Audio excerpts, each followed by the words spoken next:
दोस्तों आप लोग देख रहे हैं प्रो वाइस 1 मिलियन। तो फिर से एक बार स्वागत है प्रो वाइस 1 मिलियन में। तो जी हाँ दोस्तों, आप सबको बता दें कि खेसारी लाल यादव का कल शूटिंग लोकेशन से आप लोग तस्वीर को देख सकते हैं अपने मोबाइल की स्क्रीन पे, जो कि कल शूटिंग हुआ है अपने हिट मशीन खेसारी लाल यादव का गाना, जिस शायद से लग रहा है कि डोली में गोली मार दम 3 का शूट हुआ है।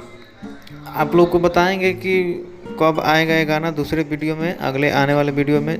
जब तक लिए आप बात करेंगे अपने हिट मशीन खेसारी लाल यादव का, तो गलकटवा जीजा जो कि 5 नंबर पर ट्रेंड कर रहा है और 2 मिलियन से ज़्यादा कंप्लीट हो चुका है।